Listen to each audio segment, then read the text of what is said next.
Okay, welcome back to the Brilliant Fertility Podcast. I am here with one of my favorite patients. I'm here with Erika, and you guys may have heard me mention snippets of Erika's story in the past when I've referenced people who have gotten pregnant unassisted over 40 or people who have had low AMH.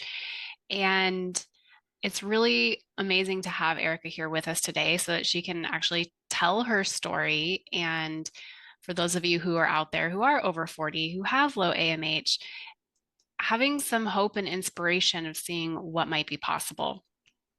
Well, thank you so much for being here, Erika. Yeah, thank you for having me. I'm excited. So I remember when you came into my office, and there's always like a little blurb on the new patient schedule of what someone's coming in for. And there was a longer blurb for you. So whoever you would talk to at the front desk, very good notes.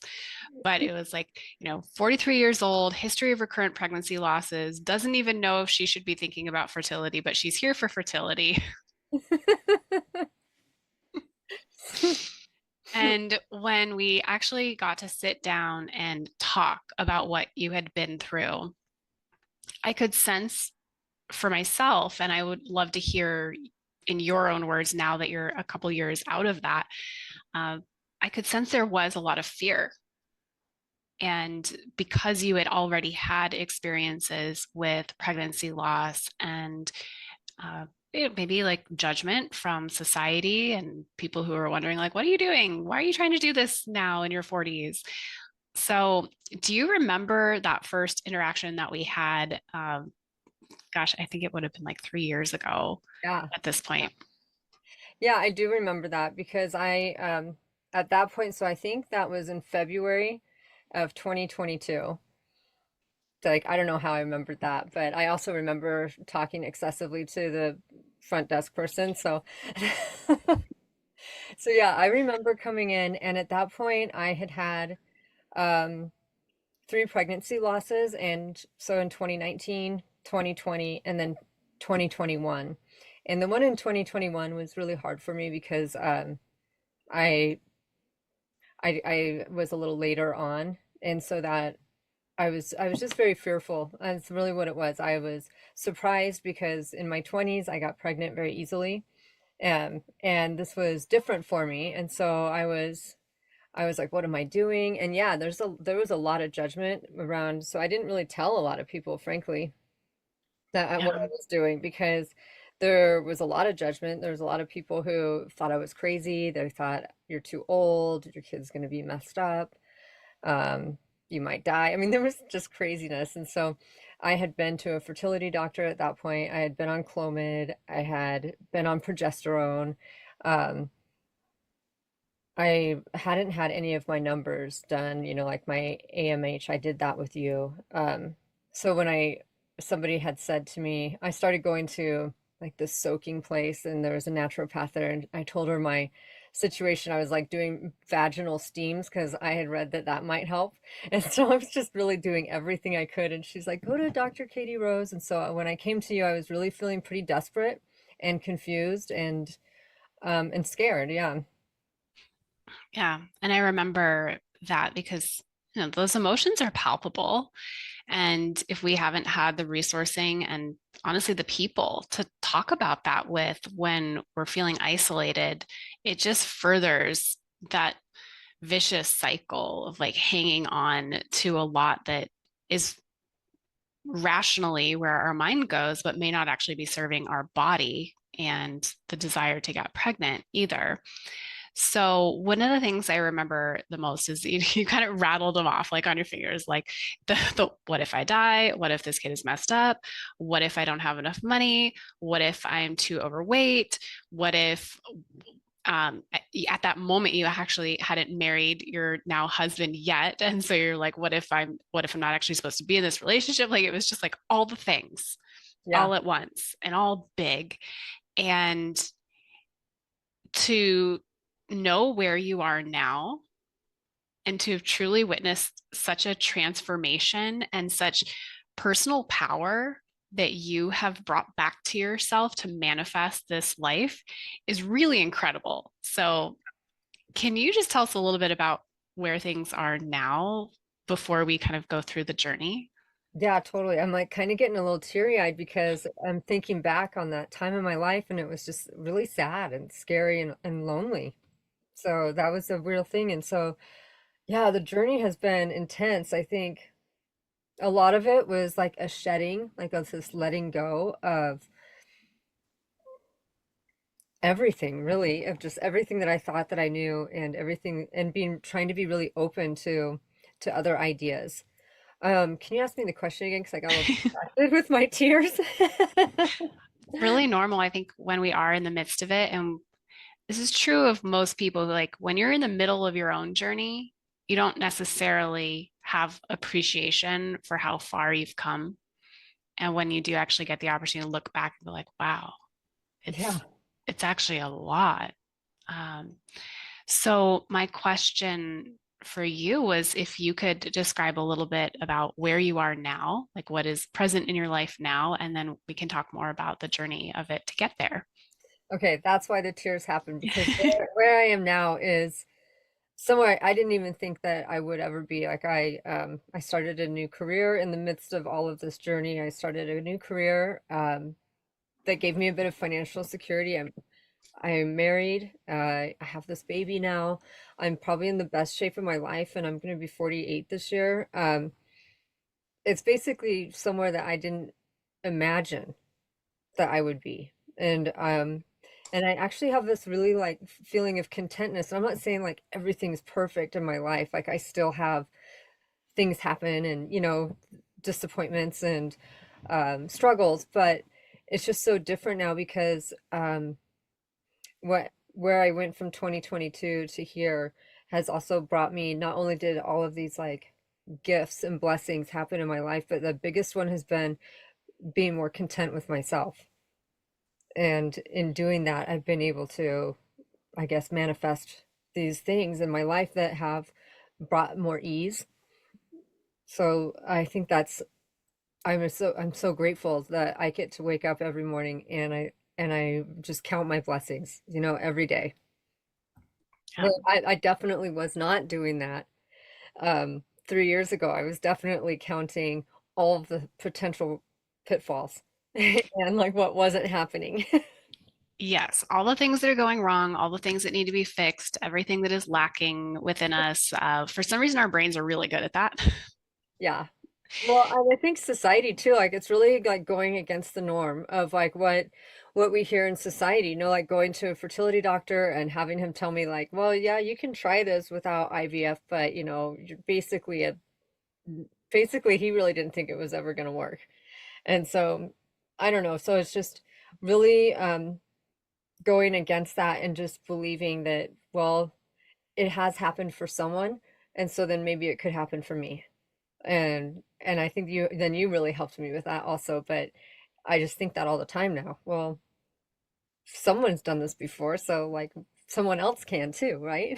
Absolutely. And I've been using that mantra for over a decade because we've got statistics, right? Like we have all these numbers, we know that this is a possibility. And then there's people who defy the statistics. Yeah. And just being able to have that little, like poking a pin in a big old dark belief that's like, oh, I can make a little hole in that belief that says, like, why not me? Yeah. Why can't I be the one to defy those odds? Like that's often where the conversation begins. And then there is a great shedding and almost like a just gently lifting layers. And some people go through that process much more quickly. I feel like you actually shed a lot of layers really quickly. And it could be like in an instant that something would click. You could actually like see it in your eyes the moment you were like, oh, hold up. That's not true for me anymore. Yeah. Yeah. And so it was really great to see. But I know that a lot of times people out there will be wondering, like, well, what did you actually do to get pregnant at 45 years old? Um, and what I can prefer to reiterate over and over again is it's not always so much about the doing. It's like, who are you being as you are doing these things? Yeah. Yeah, I mean, yeah, I did do a lot of things. Um, and I don't know what one of those things was the thing that helped the most, but I can tell you like what I also did was spiritually for me, I had to just let go of a lot of ideologies and a lot of beliefs that weren't serving me. I had to really also become really okay in my life where it was. And so for me to do that, it was like a switch from thinking about all the things that could go wrong or are wrong to what is going right and what is happening. And, so, I was really at that time I had gained 30 pounds. I went on to gain like 40 more, but at that time I was still upset about the 30 pounds. And instead of um, focusing on how frustrating that was, I started focusing on like, well, you can still walk to a walk, or you can still go walk the dogs, and your body is still able to do this and that. And so these like really subtle shifts in my thinking, I believe was instrumental to being receptive and open to more shifts in my body. And so I think that was the biggest thing for me. Like I did take a ton of vitamins. I did do acupuncture. I stopped drinking. I got rid of all the plastic in my house and I had all glass things. And Dave, he had to do stuff too. It wasn't just me. He had to get on Mhm. board. He had to stop drinking and stop, eating Chick-fil-A all the time, which is so gross. Yeah. And so both of us did make some like very concrete, like things that you can see shifts. I know Dave, he's always been better at just like, I guess, being more happy with wherever he is. He's just that guy. And I'm not. Like I'm very critical. So for me it was a big shift to be instead of focusing on what wasn't right in my life, including not having a baby and focusing on the another potential miscarriage, was focusing on like, well, I'm still getting my period, so there's still a possibility. I'm still able to walk. I'm still, I'm not like so overweight that, you're pushing me around in a chair. So like, just thinking of what was happening that was correct. And I believe that is something that has stuck with me. I don't take 25 vitamins anymore every day, but I do wake up and say what is going right. And I think Yeah. that like letting go and that surrender is what really helped open up a lot of different blessings that have come in since then. Yeah. And so one of those blessings being your baby girl. Yeah. Can you tell us a little bit more about what was occurring around the time that you actually ended up conceiving? Okay, so I had been doing real estate now for almost a year, and I had, for the first time in my adult life, because I was a stay-at-home mom and before I got divorced, I really had never worked full time. So for the first time in my adult life, I had like more than $2,000 in my checking account, and I was feeling really stable and like grown up and positive, and that was really like a security feeling. And Dave and I had been married now for a year, and we were really enjoying each other. And um and I remember I came and talked to you like right around the time would have been ovulating, which was like, I remember the exact day. It was May 11th of 2023, and it was a Saturday, and the next day was Mother's Day.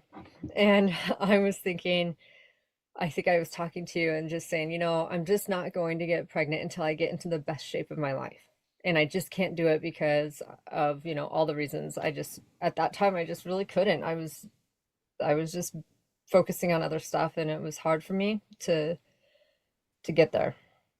And you said, well, you don't know anybody who's, you know, who's overweight that's been pregnant before? And then I was like, well, yeah, like my best friends, I have two kids, like. And then we did that session, and I literally felt something like pop in my body. Like I was like, you were like, I think maybe that's a limiting belief you can like let go of now. And I did. I just let it go. I was like, yeah, actually, people who are, overweight get pregnant all the time. And then the next day I got pregnant. It was so crazy. But I didn't know that until, weeks later, but I will never forget that. It was just so funny to me. Yeah, when it was a couple weeks later and you texted me like, I'm so sorry to text on your cell phone, but like, what is this? And it was the positive pregnancy test. And we kind of debriefed what had been going on. And I remember when you came out of acupuncture that day, you were like, man, I felt like a pop in Yeah. there. And I wasn't too surprised because you always had some interesting experiences with acupuncture. Mhm. But it was like, oh, cool. Well, how nice that you were able to let that go and really truly see like, yes, all different body types get pregnant. It happens all the time. Why not me? Yeah. Yeah, that was a real breakthrough. And I use that now for lots of things, you know. People start new careers in the middle of their life. They're fine. Yeah, they do. Yeah, I know. I joke that I neuro-linguistic programmed you. Yeah, you did. Have to use the powers for good. Too. It worked. It's still with me. But yeah, that, I think really believe that was it. Like that. And I totally remember you saying to me that you thought it was a limiting belief that I could probably let go of now. And I was like, it just really, I really was like, yeah, I can do that. I was ready to hear that. And I guess I was really ready to let that go because it had been one of those things that I was holding on to that wasn't serving me anymore. And I think I knew that somewhere in my subconscious. Yeah. Yeah.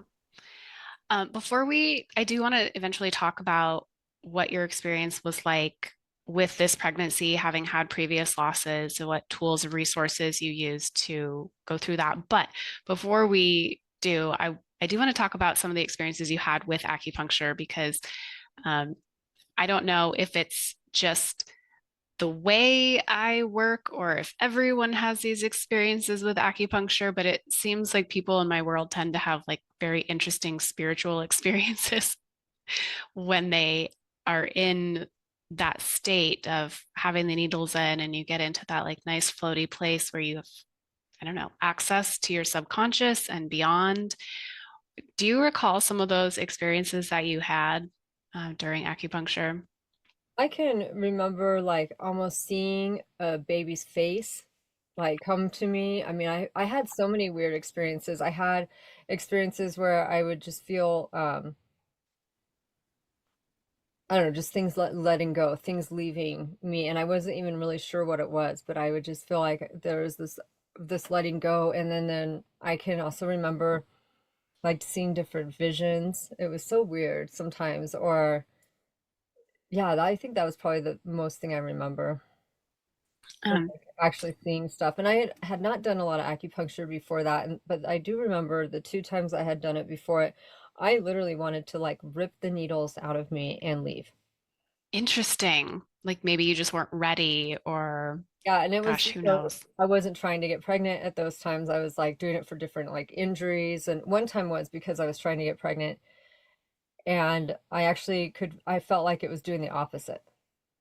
Wow. So it was different. So I don't know if it's because I was ready or like, you know, I think a lot of it has to do with you because you are spiritual and you kind of help guide people into being in the right state of mind before going into acupuncture too. And I think that's really helpful. But but yeah, this time every time I would go there, I would have these like crazy like feelings and visions and sensations that felt otherworldly. Yeah. Do you mind me sharing one of the specific ones that always like I've just always remembered you like telling me as we would take the needles out, like what came that day? And Oh, good. Yeah. you had mentioned to me, you're like, yeah, well, okay, so today was a wild one. The spirits of like all of the babies that have come through me and not stayed earthside came to basically thank me for actually embodying the lessons that they were meant to teach me. And now I realize that with each one, I made like a significant change. Yeah. And like like with this one I stopped smoking, and with this one I stopped drinking, and with this one I realized that like it's just really time to take care of myself and my relationship, and that I do want a baby, like I do really want this. And they were there to show me that like I was doing it. And that one has like always stayed with me in such a powerful way. Yeah, I remember that actually very well. Like I did feel like that. that they each loss like taught me something. And it was one was like, okay, it's time for you to stop smoking. I'm like, who does that anymore? It was kind of like, yeah, you're right, little baby, it's time. And then it was to stop drinking, and then one of them was like, it was time to, yeah, it's time to just like, do you really want this? And then it was like, okay, and then the last one was, uh, it's time to get your finances in order. And that's when I went, and then I had this other experience that told me very specifically that like everything I wanted was on the other side of, um, I had to get, I forget, there was three things that I had to do, but I remember one was like, go get your real estate license, um, get really sober, like in a real way though, not just like, and I mean, I wasn't like, I didn't smoke 27 cigarettes a day or anything, but I was like using smoking and drinking as a coping mechanism. And so it was like get it together and figure out some like more sustainable, healthy ways to like deal with our lives. Yeah. Yeah, absolutely. And when people are dealing with losses, we're not really given a manual for how to process that. It's like often okay, these things happen, or, well, of course, it's more likely to happen. You're over 40. But when we can step out of that very narrow Western lens and look at it as like, this is a whole life's path. We don't have control over it. But if there's something that I can learn from it, a wisdom that I can take from it that could make my life better down the line, let's do that. Yeah. And was there anything specific that allowed you to do that? Because I know there might be people wondering, like, well, how do I get to that point of being open to that wisdom and receiving it?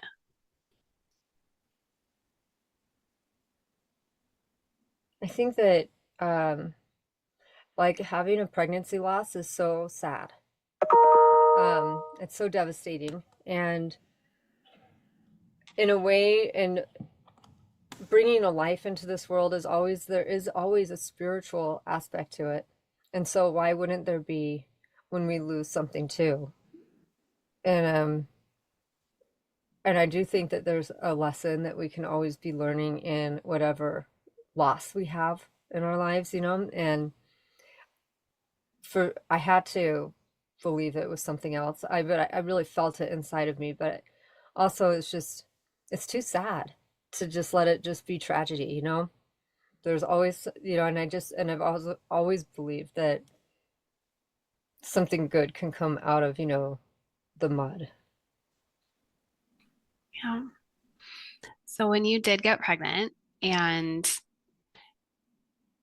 you've had these past experiences that for a lot of people have the very real capability of clouding the current experience, what were your coping mechanisms? What were the tools that you used to go through that pregnancy? Okay, so I was thinking about this the other day. Um, and have you heard that Indigo Girls song? Like, I went to the Oh, desert, yeah, I went to the mountains. Like, you went all those places. I was like, okay, what can I do here? What can I do here? What what medicine can I take? What person can I consult? What psychic can I call? Like I basically like pulled in anything that I went like a little over the top because I really really wanted this baby. We all do. We all really want our babies, and um once I made it past like it seemed like I usually lost my babies between 6 and 8 weeks. And so once I made it past like the 8 week mark, then I was like, okay, I need to call a psychic. I need to be hypnotized. I need to, I need to do, and I just basically did that, all these things. I need to pray. I need to go to church. I need to do all the things. Um, and I basically did that until I was out of the like danger zone. So I don't know if that is like really great advice, but There's but just the reality. The reality is getting pregnant after loss doesn't necessarily mean that you are purely at peace and present and joyful. Like most people do spiral a bit. Yeah. And I think that there are potentially more helpful paths of spiraling, especially when you're willing to ask for help. And when we did do some things, so we did a hypnosis right while you were in that window of like uncertainty. And um, I remember like put our phones in like do not disturb mode, and we get to a point and you were like, I really just want to like connect with her spirit so that I like know that she's safe and she's actually like coming through. And so that's what we set the intention for the session, and walked you down into trance state. And like as soon as I snapped my fingers to say like, and like as we come around the corner we connect with her spirit, your phone rang. It scared the shit out of both of us. Yeah. And what did your phone say?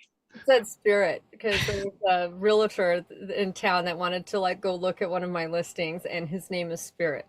And Yeah. he came up on my phone as Spirit. We were like, what? I mean, there have just been too many crazy things that just sound like so out of this world to not believe that things happen that are out of this world. Yes. That's all I can say too.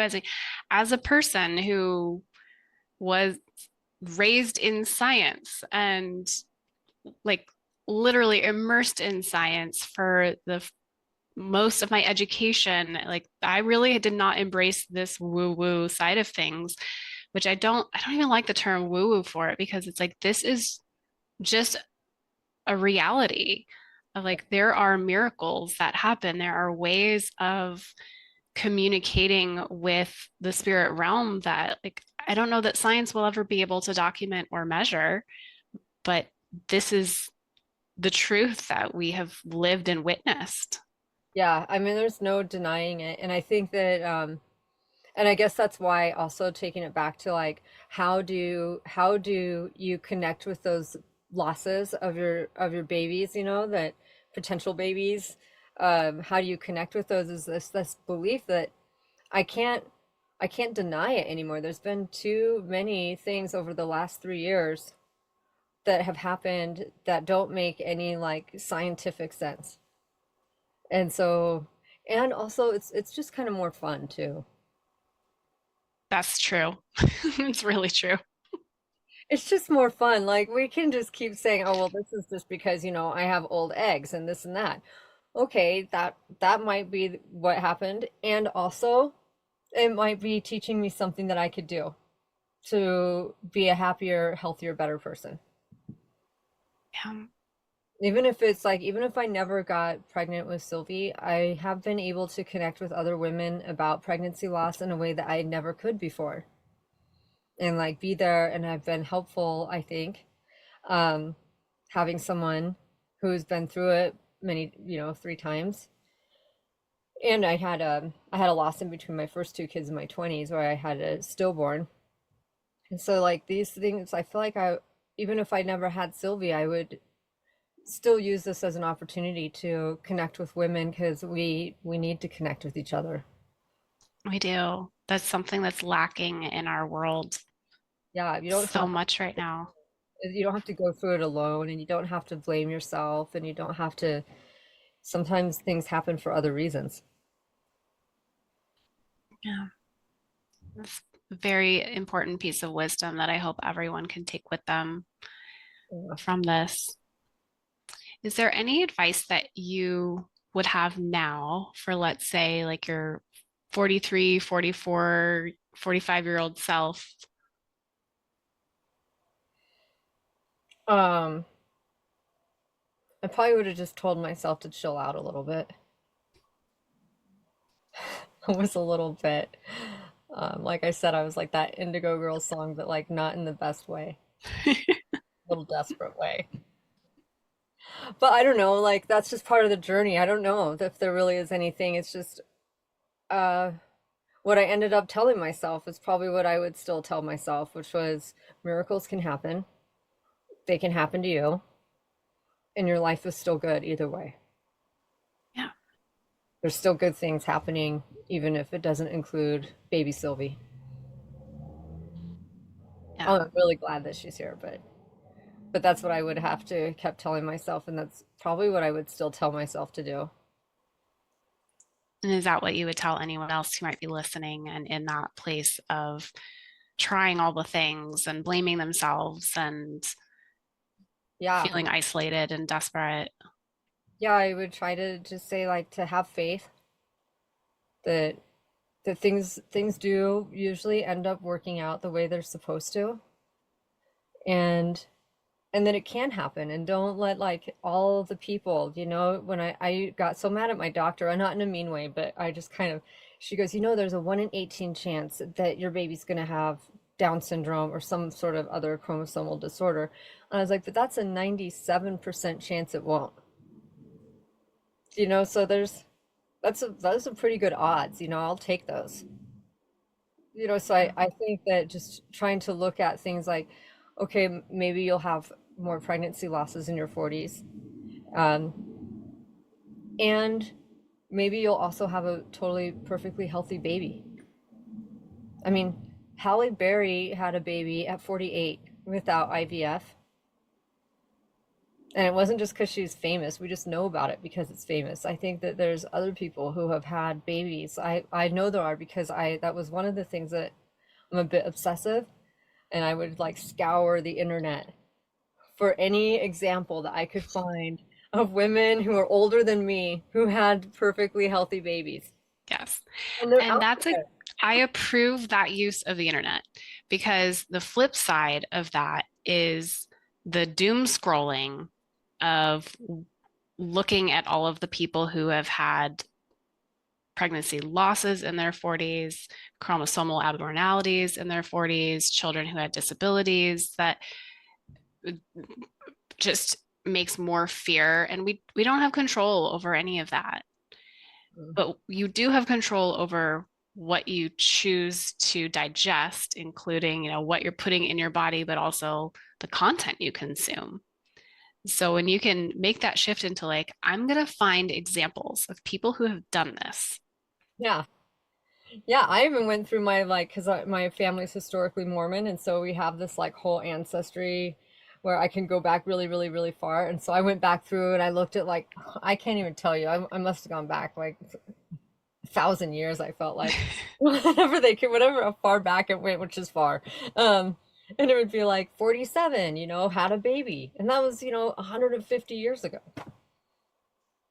And Like, all they right, I've only got this in my lineage. We can you do this. you only live to be 52 or something, like it's just so I'm like, that's like having a baby. That's like Sarah in the Bible, right? Like she had a baby at what, 82 or something in the stories. Um, I don't know if that's, I don't really know how relevant like our times are and like how old they are, but I'm just saying like there are stories. There are stories of old women having babies. And then I found it in my ancestry, and then I found it on the internet, and I've also done the doom scrolling too, and I just feel better not doing doom scrolling because I don't know if that's going to change the outcome of anything, but what if thinking positive does? I mean, at the very least, you just feel better. You feel better. I know for me, like when I've had situations where I could easily go down the rabbit hole of like, what is the worst case scenario in this particular situation? It's like I physically like feel the constriction in my body Yeah, and how that fear and anxiety manifests. Whereas if I choose to go, what is the best situation? What is the best case scenario of this situation? And I search for that instead, it's like, oh, okay, this can work out. It's like I can palpably feel the change in that and like, oh, okay, there's a possibility here that things work out and I can actually feel the relief of that. yeah. And I can use my attention in a way that really empowers me in this moment, even though we don't know what the outcome's going to be.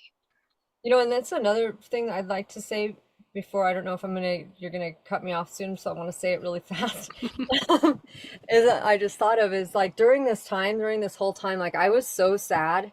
I was so sad from like 2019 until like 2022.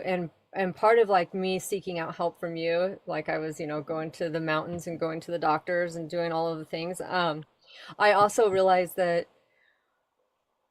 beating myself up, which is what I would do originally, and that was my go-to, is beat myself up and go down the like it's impossible road and everything's, you know, not good. I'd use a different word, but I'm on public here, so I'm You can gonna drop whatever you need.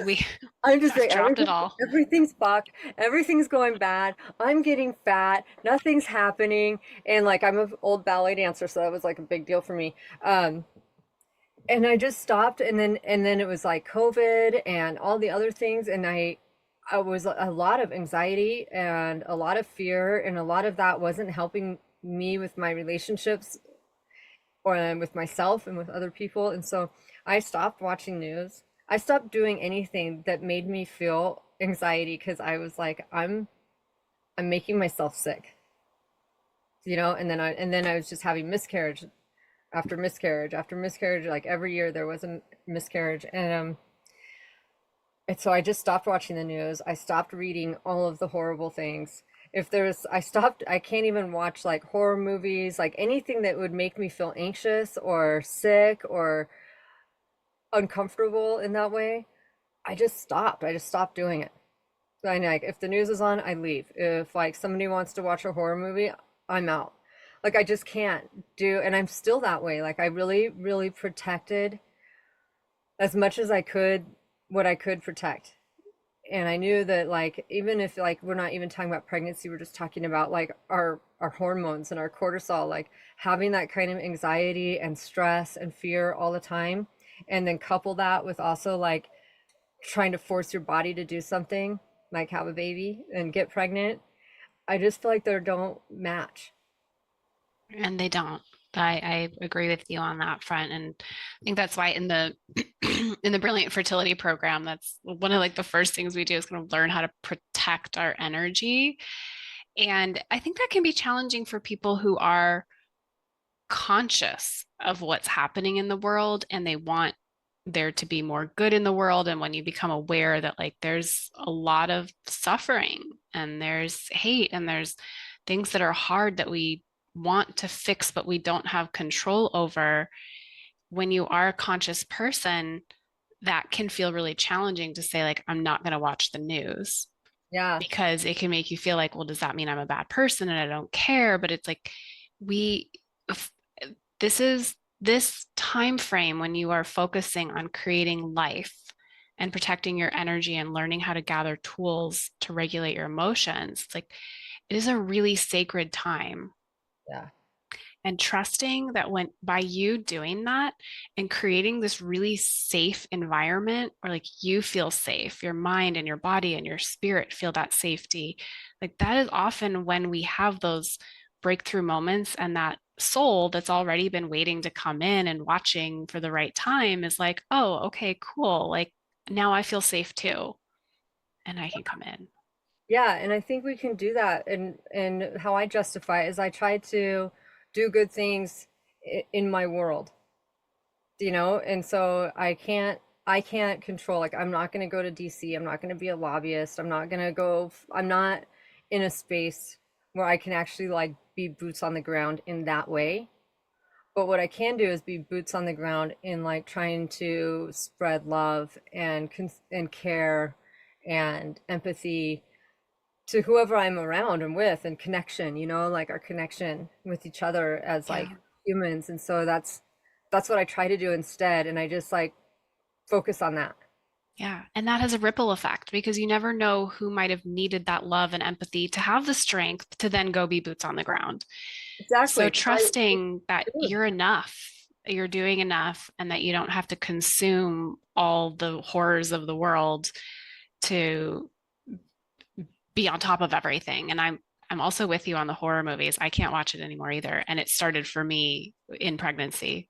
Like when I was pregnant with my first son, I was like, oh, no. This is no longer acceptable. Yeah, yeah, it's like romantic comedies.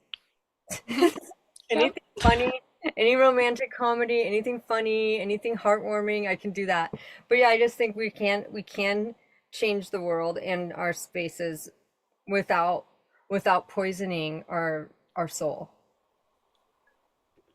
That's a really good way to put it.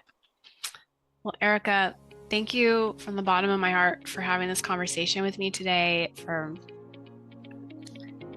being open to all of the wisdom of all of your babies to make the transformations that you've made in life. It's been such a gift to be a witness to everything that you've manifested and see how healthy you are now, compared to even 3-4 years ago. It's just incredible. And thank you for sharing this story so that other people can hear what might be possible. Yeah, it's all possible. And I really thank you for letting me be on here because it's something I feel really passionately about. And if I could like yell to everyone out there and just tell them like miracles happen, I would. So thanks for letting me do that today. Thank you so much for being here.